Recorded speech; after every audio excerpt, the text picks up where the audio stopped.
So first of all, I want to thank our panelists. I think it's a great panel put together with a sort of a provocative title, Public Cloud versus Private Cloud. Are we barking up the wrong tree? It's a debate going on in the industry as we speak. So I hope this panel brings lots of good debate and discussion around this topic. I'll start by introducing the panelists. At the far end, we have Ajay Gulati, who I know from VMware. He was a lead architect of one of the best technologies and products developed at VMware called DRS, that is heavily used by VMware customers. He's now co-founder and CEO of ZeroStack. He'll mention something about ZeroStack in his opening remarks. And he has a PhD from Rice, and he's from IIT Kharagpur. After that, we have Rajiv Chawla, who is Chief Product Officer and another founder of Cloud Velox, which is a company with a very interesting value proposition to connect public clouds and private clouds. Before that, he was an ERI at Mayfield. He has done a couple of other successful startups, very successful entrepreneur in general. We have Martin, who's the business development and business product manager with Google. The best thing that you can give credit to Martin is something that we all have to thank for. That's Kubernetes. He led that Kubernetes product, which is very popular now. Before that, he worked at Amazon as well as Microsoft. But last but not the least, we have Kamala. Kamala is the principal architect, product strategy architect at Azure Networking, Kamala Subramanian. Her focus, she tells me, is on speed, scalability, and reliability, to bring all of those things to the public cloud infrastructure with Azure as a context. She also is responsible for a very well-known now technology from Microsoft called Sonic, software for open networking in the cloud. And hopefully she'll give us a perspective from Azure networking point of view. With that, I would like to start the panel discussion. If any of you have TiEcon app installed on the phone, you can use it for the Q&A. If you don't, you'll have to raise your hand. I'll call upon you, but I prefer that you use the application. How many people have installed the app on their mobile phone? So please, these are the instructions. You go into the program. Then you pick this particular panel, which starts with Jay Parikh's keynote. At the bottom left, you'll see panel Q&A. You can click on it, then you can start submitting your questions. I hope to keep the panel as interactive as possible, so feel free to ask questions. Initially, each of the panelists will have 2-3 minutes to give their position statement about the panel, and with that, we'll start. So to start with, let me bring the first, Kamala, you get to start. I think you can use that microphone. Thanks, Raj and TiEcon, for having me here. I work on the Azure public cloud infrastructure. So me and my team, we're responsible for every packet that enters the data center and exits the data center. Our focus is on agility, speed, and very important, scalability. This March, we announced a big program from Microsoft called Sonic, along with a bunch of industry contributors at the OCP. Jay has already given an introduction to OCP in the previous session. But let me give an introduction to what Sonic is. Sonic is not a Linux distribution. It is a bunch of software networking packages that can be built on top of a Linux distribution. It is not hardware, it's just purely software. We still use vendor hardware, and it is not just a prototype. It is what is running today in Microsoft's production networks. What does Sonic bring to the industry? That picture is shown in an ecosystem on the left side, which is Sonic completed the vision of a fully functional L3 switch at the OCP, which was not possible before we open sourced our components. All of the software components are completely open source. So what this means to anybody who is looking at controlling your own destiny in terms of features and bug fixes and also cost of commodity hardware and silicon, you can actually bring your preferred choice of ASICs, your preferred choice of switch platform vendors. You could use commodity silicon or commodity switches. And via SI, which is the switch abstraction interface, which today talks to over 6 merchant silicons with all the great features like warm reboot, CORS, PFC, buffers. You can actually have Sonic running on top of that and have your applications write to Sonic, which means that as a private cloud or a public cloud provider, your focus should remain in the SDN layer and above, and not on the SI pipeline layer or the platform drivers and stuff like that. So you take your software and put it onto any hardware that's possible. And our responsibility now is to scale this in a big way within Microsoft and make this a success in the open source industry as well. Thanks. Thank you, Kamala. Next is Rajiv. Go ahead, Rajiv. Thanks, Raj. Thanks for having me here. There has been a lively debate going on between public clouds and private cloud for a long time, and we are here trying to debate the same topic. So we had the view when we started the company that this is a world with many clouds. Multi-clouds are going to be there. There's going to be public clouds and private clouds. And the important thing to think about is how the workloads get placed on these clouds.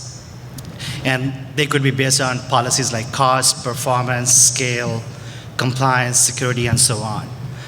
So we had this view when we started the company, and based on that belief, we built this software platform that allows you to move and protect workloads between data center and clouds, and between clouds and clouds. So without getting into the public cloud versus private cloud, the very strong belief that everything is going to stay here. What's more important is being able to mobilize a workload which is running at one place at a source and bring it at a destination which might be another cloud. So I'll just illustrate that with an example of a customer. So this is a story of a customer where it's hundreds of systems that made up the application workload. And they were running very traditionally off 2 data centers, private clouds. And they decided that the cost for running in one of the data centers was too expensive. So they decided to use AWS as their secondary cloud. To be able to do that, they used our software where we help them protect their workload from their private cloud into a public cloud, which is AWS. And later this year, the lease for their other data center is coming up for renewal. So what they are considering is they're going to turn the AWS cloud, which is being used as a secondary cloud right now, as primary cloud, and potentially use a different region of AWS as a secondary data center. So as you see in this example, the journey of the customer is going from cloud recovery to cloud migration to cloud recovery across private and public clouds. And what we facilitate is mobilization of this workload from one place to the other place. And I'm looking forward to some of the debate we're going to have here. Thank you. Ajay? Okay, so let me actually start with the first controversial statement on the panel. I think the current private cloud model as it stands today is really broken. And let me just explain with a very simple cloud stack here. I have spent almost last 10 years working on all layers of cloud stack. And if you think of a cloud, there are 4 main pieces to building a cloud. The bottommost layer is the applications and data, which is you are running those on the underlying infrastructure. So that is your compute, storage, networking. The next layer on top is the management software. For example, it could be VMware vSphere, it could be OpenStack, SCVMM. There are multiple examples of that. The next layer above is essentially the operations layer in the cloud. And the final layer is the user workflows, which is the multi-tenant layer through which the users interact. If you look at the public cloud today, all of these layers are handled by the public cloud vendor itself. And they take care of everything, you just consume the cloud. If you look at the private cloud, on the other hand, that full burden falls onto the customer side. Now the customer has to worry about all the layers of the cloud, building everything and then having a team to really operate, manage, and deal with all the cloud infrastructure. What we have done at ZeroStack is a new model of building a private cloud, which I call as a micro cloud model, where the infrastructure and the management software stays on premise, but the operations layer and the user workflows are moved as part of the SaaS layer. What that gives you is essentially the benefits of the private cloud in terms of the control and performance and having infrastructure with data locality behind your firewall. But it also gives you the agility and ease of use of a public cloud. And you can easily use the SaaS layer to get the economies of scale of operations, to have app portability, to add a hybrid cloud model. So Raj, if you click on the next. So what it essentially gives you, if you look at the real numbers and the overall experience, is the model essentially gives you a much more better operational experience where a vendor like ZeroStack or somebody who is providing operations as SaaS can take care of that. And you pretty much can go from bare metal to cloud in 30 minutes. You don't have to have any expertise in building the cloud. And the architecture itself is a self-healing controller-less design. And what we essentially provide is this box that you install, which has compute, storage, networking. And once you rack and stack the box, you can start consuming the cloud using the SaaS layer. And another main point I feel is that a lot of people talk about when you are small, you should use public cloud, but when you grow really big, at some point you may think about private. And I think that model falls on its face if people have to keep using public cloud and then 4 years later think about how to go private. The inertia is too high. In a model like what we have built, you can literally start with a single 2U node, and the box which is shown at the bottom of the screen is a full private cloud in itself that can run about 100 VMs. Thank you. Martin. Thanks again for having me. So as was mentioned, I work for Google. You may have heard of us. We find things for people. And we also have a large, I would say we were probably the first of the modern cloud providers to be really truly born in the cloud. In our view, cloud is, the delineation between public and private cloud from an application development perspective is frankly an artificial one. And those artificial barriers are based on technology, on culture within the firms, and often on outdated regulatory and legislative barriers that delineate between a public provider and a cloud provider. Some of these may go away over time, but many of them will not persist. And so in that abstract view of infrastructure, the ability to move applications across, between different resource pools and to place them based upon the characteristics of those resource pools, be it cost, latency, performance, is an important one. It's one that we have realized internally within Google. And so in the context of cloud, we're big believers in application mobility, in data mobility, both into and out of our cloud and hopefully out of other clouds, both public and private. We also see that cloud is a space in which several things matter. First of all, scale matters. This is a business, whether you're operating private infrastructure or public infrastructure, where economies of scale are a thing, and it's becoming increasingly difficult to compete with the scale and efficiency offered by public clouds. And by scale, let me give you two numbers. Google over the last 3 years has invested $27.1 billion in its global data center infrastructure, and that rate is increasing quarter by quarter. These are public numbers in our earnings. The next closest number by another cloud provider is 12.7. So you can see that, sort of the relative scale of Google's investment in this space versus the other, one of the other major cloud providers. This is the next closest one. We also operate the world's largest network with over 77 points of presence. And I say over 77 because we keep adding them day by day. It's also a space where cost matters. So that economy of scale leads to a decreasing cost basis, which enable us to we currently operate the most efficient data center infrastructure on the planet, and that means that in average workloads from customers who run our infrastructure realize benefits anywhere from 20 to in excess of 50% of savings over other providers. And finally, it's a space in which innovation matters. And so if you look at how many of you work for startups? Show of hands, young companies. How many run in your own infrastructure? If you'd asked that question when I started in cloud 10 years ago, you would have gotten a very different answer. I think it's a telling trend. The locus of innovation has moved to cloud, not just in terms of innovation on cloud, but if you look at sort of, again, in our view, innovation that's been driven by our own cloud needs, we're exposing that innovation as open source projects. So again, in this concept of abstract resource pools, whether it's some of the crown jewels of Google and machine learning, we've open sourced that in terms of TensorFlow, so you can run it wherever you want to, but not surprisingly, it runs extremely well on our highly machine learning optimized infrastructure at Google. Similar around containers. All of Google has run on containers for over 12 years. Linux containers really exist in the Linux kernel because of contributions from Google, and we've open sourced a lot of that knowledge in the form of Kubernetes. And finally, in big data, we've open sourced a number of big data tools over the years, both in terms of white papers and in terms of actual flows, and that sort of powers innovation up and down the stack. So again, I would encourage you in the concept of this debate around public and private to think about, in the abstract, there are resource pools, right? In the pure abstract, they might be a co-location, it might be your own, it might be that resource pool as a stack of servers you bootlegged into the closet, or it might be a public cloud provider.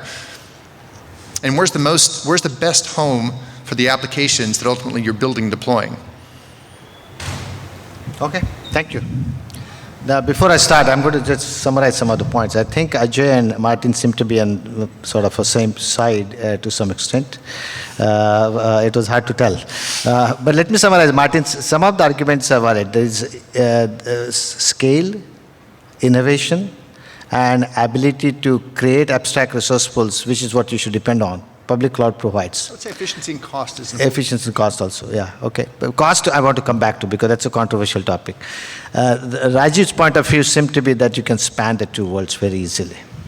And for Ajay's argument seems to be the argument between private and public is really not necessary because private cloud, if done right, can meet the same kind of requirements. It's starting small, so starting with small, medium business kind of environment, but we could scale up. And I think your point was more on networking side, what you could achieve with respect to providing networking. At this point, any questions from the audience before we give panelists to jump into the more points? Okay, let's make it interactive. We ask the question. So I think I want to go back to the cost question, right?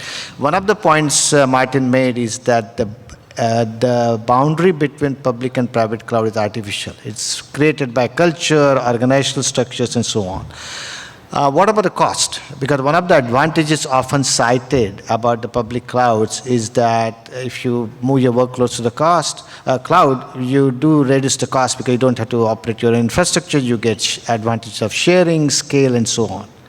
Is that really true? Well, I mean, it's certainly true for us. I think that one of the things you should bear in mind is the sort of fundamental economic realities of your cloud provider. So in Google, we have a significant and growing cloud business. We have to have another business where we do ads. That's a very high margin business, and that enables us to build out massive infrastructure without having to, without basically, cross-subsidizing, defraying the cost across those.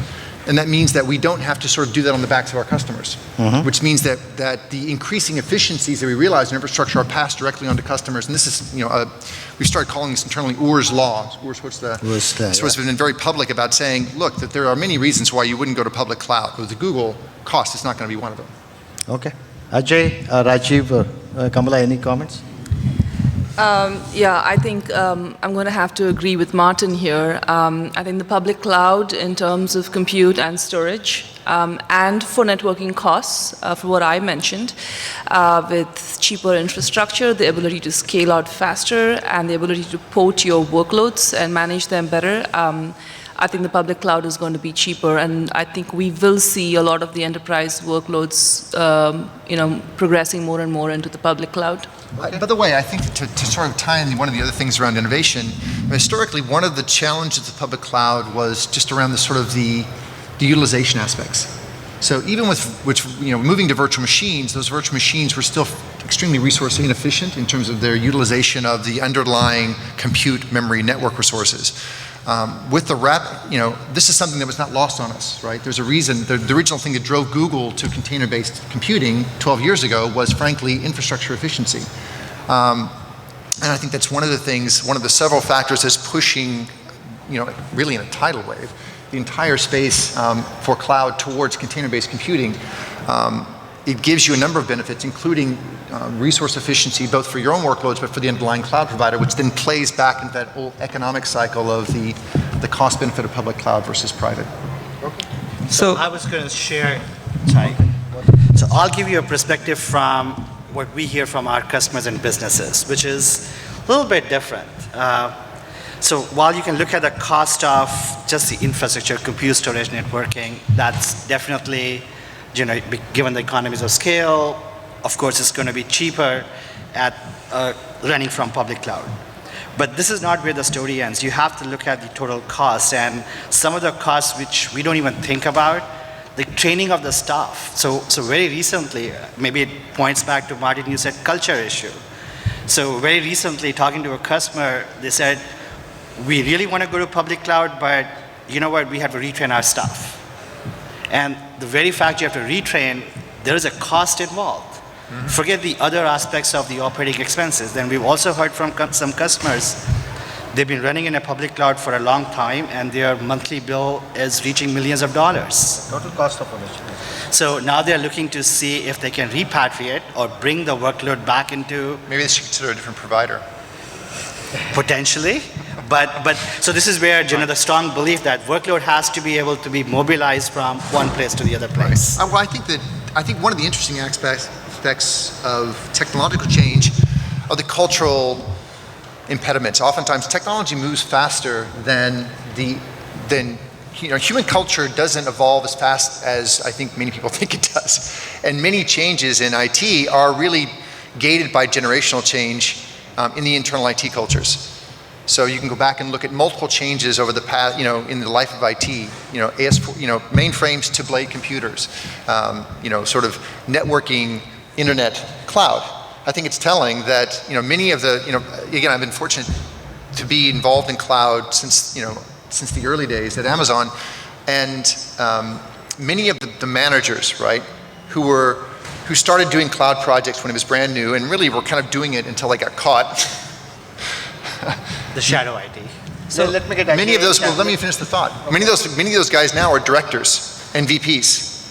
And by the way, early days they were fighting directors and VPs who had made their names on the last generation of technological innovation. And so I think that kind of pace of evolutionary societal, cultural change within organizations is extremely common. It's not trivial, but I also think that there's a weight of gravity element here. Right? Cloud is coming. Let me give Ajay a chance because I wanted to make a point. I think on the cost point of view, first of all, I want to note that Moore's law, any kind of hardware innovation helps both public and private cloud. But that's not right. But another thing I would say, if you look at the cost of a cloud, there is cost of hardware, there is cost of software, there is cost of operations. If you do a split over that, cost of hardware actually is the smallest component in there. Right. And we have looked at customers where they say, look, we can buy this server for $5,000. And maybe somebody who is buying it at large scale can buy it at $3,000. At that point, that $2,000 is not the main bulk of the cost of running the cloud. And I think the biggest cost that comes in a private cloud is the operations layer. Yeah. If you can take the operations layer and amortize that across a lot of customers, I actually think private cloud cost would come cheaper. And we do this analysis with Rackspace, AWS customers. We did actually very recently also. And I can tell you, looking at their bills, that's what they are paying every month.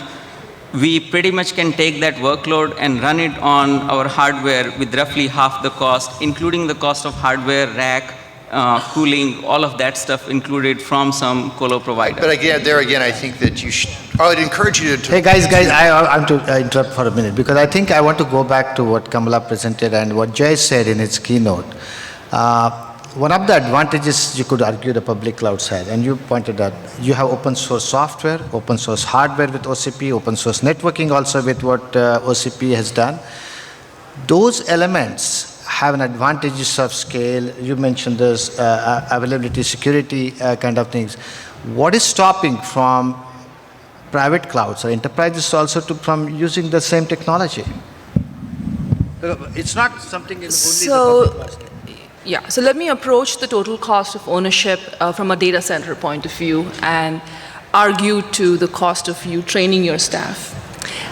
To maintain a data center, the three main factors: power, right? cost of hardware, and cost of operations. Space. Yeah, space. Cooling. Right. These are the three factors for the TCO for a data center. In the operations, there's a small factor of that, which is training your employees. Okay. There is a lot of inertia, yes. You will see people who are sticking to vendor A for many, many years saying, even if vendor B comes up with a better product, if it's just a minuscule feature, there's a lot of inertia to move. And that might be, so be it, right? I mean, if you want to stick to existing vendors because nothing else is coming out, that's fine. But if you have a lot of open source software, and with Facebook and Wedge and open hardware at the OCP, yes, you can build your own infrastructure, but you need to have the know-hows of how to do it. And to me, that cost is a big cost. All of those are bigger than just retraining your staff to think differently. So. Absolutely. So the comment on retraining your staff was just one of the points I was trying to make. We cannot just focus on the cost of the infrastructure. There's many more factors.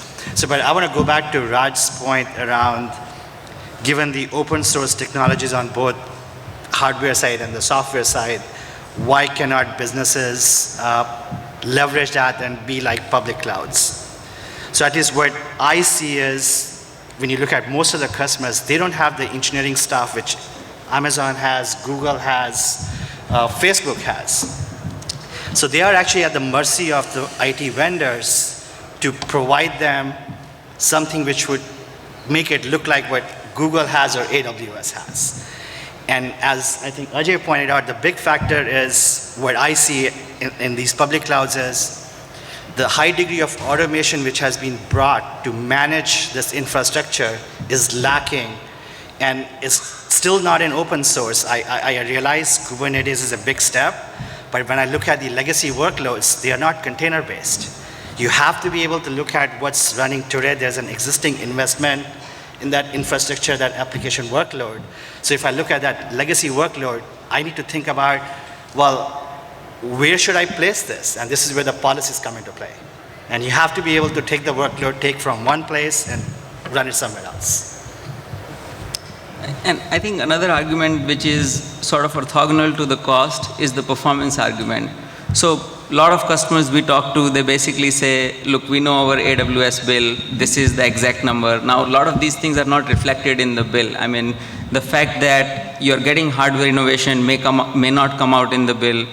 But another argument is the performance argument, where they say when they run workloads on AWS, they have to over-provision much more, they have to worry about latencies, and when you run in a very large data center versus maybe one rack, the network and I/O latencies are substantially different. I think that they That's should because consider it's all another in vendor.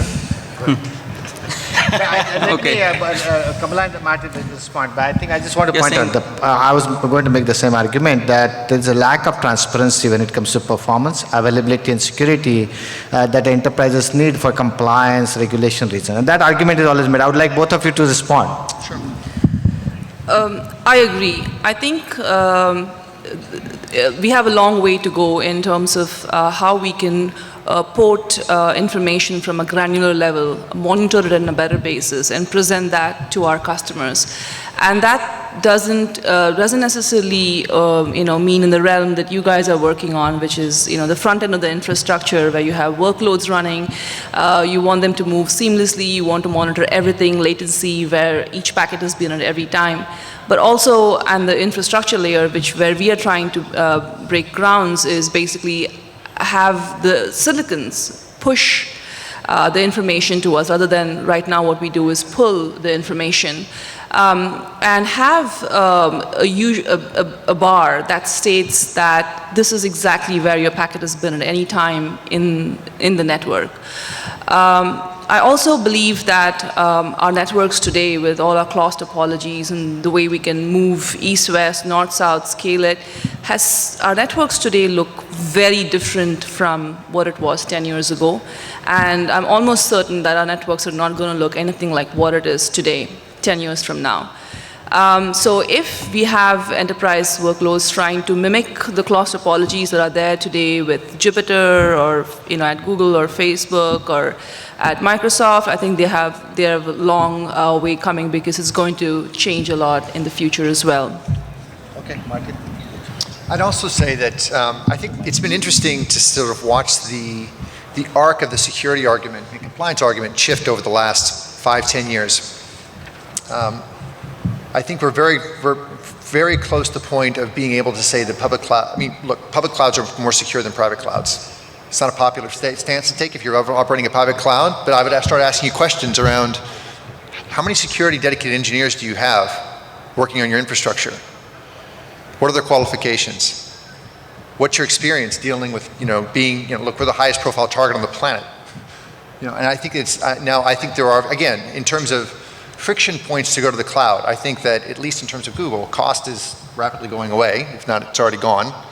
Security is another one where, we're going down and checking the various checkboxes with regulatory agencies, but that argument's going to go away as well. So I think you need to look hard at what's the right resource pool for your data and for your applications. To the security argument, I actually think that's not a completely true argument because in an enterprise, they run a firewall on the periphery. They do a lot of stuff on the periphery where now when you run an app, you don't have to worry about security as much. But that's in kind of the crunchy on the outside, soft on the inside argument? Yeah, but my point is in a public cloud deployment, every dev has to worry about the VM instance and the application they are bringing up. And frankly, in DevOps, I don't think devs are trained enough to think through security and firewall ports and rules. They need somebody to watch over them. I think in a public cloud, it exposes the enterprise a lot more because now they are bringing up workloads with no periphery or there is no security around the boundary of the app. Well, I think you're making my point for me, with all due respect, in the sense that by having, folks like Camilla, experts in networking, Microsoft, Google, the major providers, we have the luxury of being able to attract the best talent, and to apply that talent to your workloads. What are the chances that any individual one of your customers would be able to hire someone, for example, Camilla's caliber, to work on their specific application? So I think it sort of underpins the argument of the appeal of public cloud versus private infrastructure. Again, I think there are valid reasons to have private infrastructure. I just don't think that's one of them. Okay, So, I'm going to give each one of you a chance to wrap up because we have to wrap up one All question. So let's start with Ajay and come back in sequence. Okay. I think the main thing I feel is that there are advantages to public cloud, and the biggest advantage in my mind is the scale and elasticity. That is very hard to achieve in any other model. If that's the requirement, I think you should go there. But if the cost is the argument, I think that's where public cloud model, once we fix the problems with private cloud, I think cost can be easily taken care of. Performance, I think private clouds would do better no matter what. It's just physics and latencies. You can't compete with that easily. Public cloud, by definition, is designed for scale, not for performance and control. And once you exercise that in a private cloud, you actually can do much better than where you have zero control over it. Okay, good. Rajiv. So I think the debate should not be between whether it's private cloud or public cloud. I think the debate should be, are businesses ready to run their application workload on a shared infrastructure? So that is the bigger debate. It's just what happened in the networking space. Previously, people used to have leased lines, which was a dedicated connection. Then it evolved to having shared network infrastructure with MPLS and other technologies. So the bigger question to me is, are businesses going to be willing to say, I need a single tenant infrastructure, and then we can say whether it's running inside my premises or could be managed by a service provider and it's running there, but it's a private, dedicated, single tenant data center. So as long as we can get over this debate of shared infrastructure versus non-shared, I do believe both private and public clouds have a role to play. So again, it goes back to the application workload, and you have to look at the characteristics of that workload to decide what is best suited for this workload. And again, back to the premise, once you decide today the workload is running in one place, tomorrow the policy might change and you may have to bring that workload to a different destination. So you have to be able to mobilize a workload. no matter what you do. So the debate between public and private is moot in my mind. Now we have two public cloud people. Martin, you go next. Okay. I would agree with a lot of those points in the sense that, first of all, take a holistic look at cost. Think about not just the cost of the physical boxes, but the cost of maintaining them, the cost of hiring, which is non-trivial, both in terms of the friction to hire and finding the right people and compensating them. Increasingly, the automation offered by public cloud vendors exceeds what you can get on premise, and I think that trend is only going to increase. Again, there are pragmatic reasons to potentially run workloads, not in public clouds, but in terms of the major ones that have been inhibitors up till now, those are basically all going away.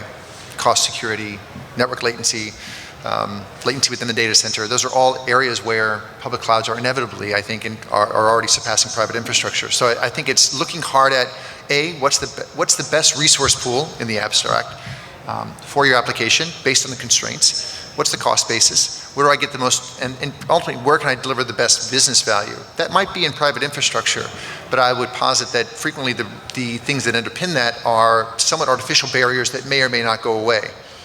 And that you should look hard at a public cloud provider when placing your workload or doing the development. And frankly, we did a show of hands earlier, people are voting with their feet. So I think if you are thinking about whether the private cloud or the public cloud is good for you, think about if you have the ability, the resources, and the cloud to do these things. To be able to monitor what's going on in your network at any time, to have a 30,000 bird's eye view, to be able to have engineers who understand the distinction of what is the difference between a buffer or an ACL, where what should come in the pipeline before, to have engineers who differentiate between container-based apps, Docker, Snappy, who kind of figure out, is this the right Linux distribution to go through or not? To have engineers who perform algorithms and computational skills at the VM workloads to understand which instances have to be figured out at which servers and how do they move seamlessly between any of your data centers across the whole world. To have the cloud to invest in the hardware and the space and the power for data centers, then yeah, go for the private cloud. If not, come to Azure. Thank you, Kamala. Yeah, I think before I thank the panelists, I do want to appreciate all the different points made. I do agree, because I have a point of view. I'm not a panelist, but I'm a moderator, so I get to say my last word. I do believe that the distinction between the two, the Martin's earlier point, between the public and private cloud is going to get blurred more and more, as the infrastructure should not be a point of difference, in my opinion, because of Jay Parikh's keynote shows Facebook has shown how you can make the infrastructure really cheap and make available. I think the application services, where they reside and who delivers them, will be the point of difference between the two. With that, I want to thank the panelists. Audience, of course, you guys did not participate. I hope you benefited from that. And thank all of you as well as the panelists again, and have the rest of the day very productive at the conference. Thank you.